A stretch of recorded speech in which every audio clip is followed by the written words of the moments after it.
So mga tol, bukas na nga po ang bakbakan ng kababayan natin na si Vincent Astrolabio sa bansang Thailand kontra sa Thai fighter na sinawapong kay Kana. Sa kakatapos nga lang po ng weigh-in nila mga tol, kapwa pasok po sila sa weight limit ng 118 pounds or bantamweight division. Tumimbang sinawapong kay Kana ng 117.4 pounds habang tumimbang naman ang kababayan natin na si Vincent Astrolabio ng 117.2 pounds. So mga bandang hapon nga po mag-uumpisa ang laban nila sa baluarte ng kalaban sa Thailand. Nakataya po dyan ang WBC title eliminator. Ibig sabihin lang yan mga tol, kung sino ang mananalo sa dalawa ay siya ang magiging mandatory sa WBC Bantamweight World Title. Alam na nga po ng karamihan mga tol na si Alexandro Santiago ang may hawak ng WBC na nasungkit niya sa labang kontra kay Donaire. Mag-iisang buwan na ang nagdaan. Medyo nahirapan naman po si Vincent Astrolabio sa huling laban niya dito kay Jason Moloney para sa WBO World Title dahil panay takbo ang kalaban. Pero pagdating dito kay Kana, ini-expect nila na iba ang laro ng Thai fighter at hindi ito katulad ni Moloney na panay takbo.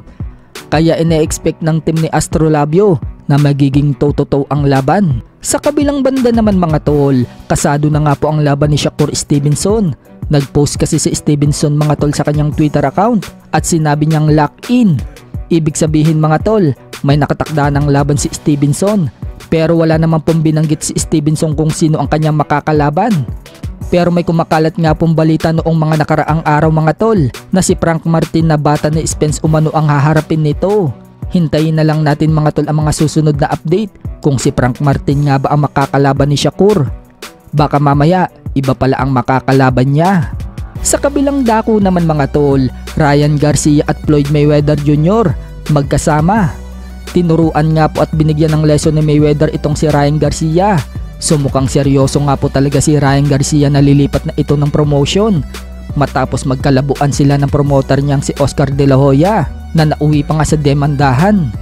Pero ayon kay Floyd Mayweather Jr. mga tol, kung magiging free na daw si Ryan Garcia at maayos daw nito ang gusot sa Golden Boy promotion, open daw si Floyd Mayweather na kunin si Garcia sa Mayweather promotion o kaya naman daw sa PBC promotion. Pero kailangan muna daw ni Garcia na ayusin ang issue niya.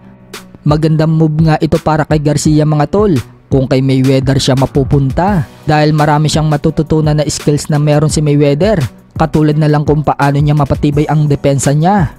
Alam naman po ng karamihan mga tol na malambot ang panga ni Garcia. Samahan pa ng makitaan din ito ng kahinaan sa katawan. Kaya dapat talaga kay Garcia mga tol, matutunan niya ang depensa. At syempre, kung paano din patibayin ang katawan niya. Samantala naman mga tol, Unified Super Bantamweight World Champion Marlon Tapales, sinabing hindi daw siya takot na kalabanin ang sinuman. Isa lang daw ang kinakatakot niya mga tol, yun daw yung hindi niya masuportahan ng kanyang pamilya. Kaya sa laban ni Tapales mga tol kay Inoue bago matapos ang taon na ito, asahan natin na hindi niya ipapakita sa laban yung katulad ng ipinakita ni Stephen Fulton na parang hindi kampyon, hindi man lang kasi ito lumabang kay Inoue. Bagkus parang takot na takot ito kay Inoue.